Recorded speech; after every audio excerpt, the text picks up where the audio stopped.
welcome back to Pushing Pixels. I am your host, Sam Mestis. Just got back from Photoshop World, feeling inspired. If you've never been to Photoshop World, it was in Las Vegas, and we had a really good time. I always do. It's a great place to meet people and learn things. And in fact, if you go to Scott Kelby's blog right now at scottkelby.com and scroll down a little bit, you're going to see pictures of me competing at the Photoshop Wars shootout. That's me right there with Pete Collins and Larry Becker and some of the other guys from the from NAP, and we had a really great time. And I've made some great friends from all over the world. I see them every year, and it's just fun. So go to Photoshop World sometime. It's a blast. But that's not why we're here. We are here to talk about losing that dialog behind my image. There we go. And losing that. We're going to talk about displacement filters. Now, this tutorial has been done to death. I know it has. But I've recently had to do one, and I've kind of had to fudge it a bit and come up with my own sort of flavor about the displacement filter. And I'm sure you've seen these tutorials before, but I think I've found a newer edge, at least, that's going to make your image pop a lot more and make it look super, super rich. And it all involves this, in this case, this piece of silk that I have blurred and desaturated. And the way the displacement filter works is whatever's white gets pushed up and to the left, and whatever's dark and black gets pushed down and to the right of your image based on what your displacement looks like. And I'll show you what all that meant in a minute, as I understand it. Anyway, so I'm going to need the displacement in my image as well, and we'll talk about that in a minute. But I'm going to use it to displace this flag, because right now the flag is just flat. So if you go to that flag layer there, and if you go to Filter, Distort, Displace, you are going to get this dialog box. Now, horizontal and vertical scale are relative to A, what you want, and B, the size of your document and your resolution. So this is probably something you are going to have to experiment with.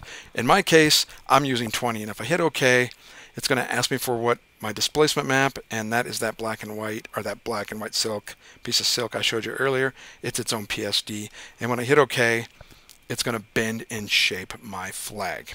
Now, even though it has done that, it's still super flat and dead.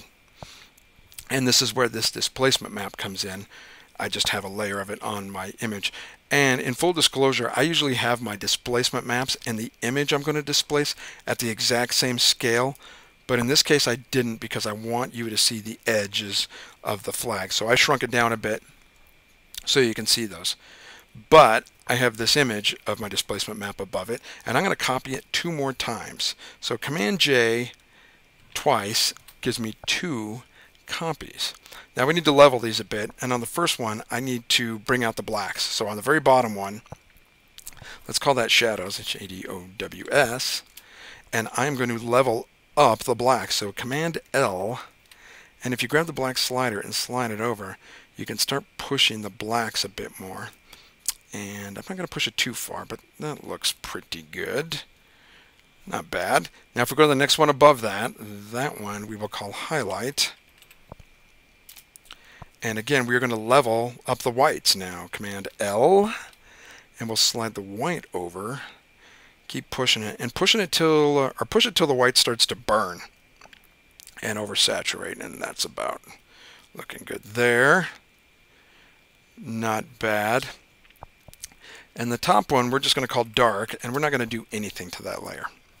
Okay, we're all set now. So go back to the shadows layer, turn it on, and we're going to change that layer mode to screen, and you can see the whites coming through. Now let's push the opacity down to about, I don't know, mid-40s, and I'm doing this now because once the effects start stacking up in these layers, it's going to get obnoxious. So let's just back them off now before we even get there. So mid-40s, I got about, let's do 45. All right, what did I just do there? Go back, go back, go back. What did I just do? That was weird. Hey, I got mail. So yeah, let's take it down to about 45. That was weird. All right. Okay, let's go to the highlights layer. Turn that one off. And that's when we push the whites on. And we're going to change that layer's name to overlay. That was weird. I wonder who's emailing me. Anyway, it's Sunday. Who's bothering me?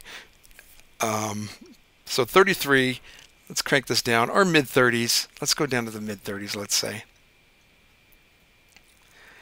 And like I said, we set that to overlay, and you can really start to see how that's starting to come alive now. I mean, flat image, whites, and darks are starting to come through. And then the last one is really the layer that's going to do all the hard work. We're going to change that one to hard light. And look at that. That thing really starts to leap off the page, and everything gets super, super rich. And then really the last thing you have to do is clip all these to the flag. So I'm going to control click and clip, clip, clip. And there you go. Super, super rich flag.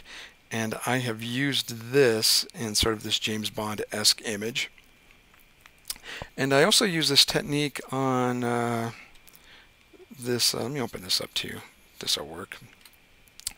On this painting I did of Bruce Springsteen. It's not that thick, but it's taken so long.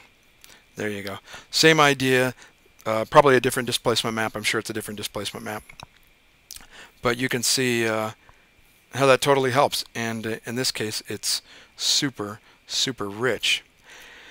Hey everybody, that's Displacement Maps. That's how that works. Do me a favor.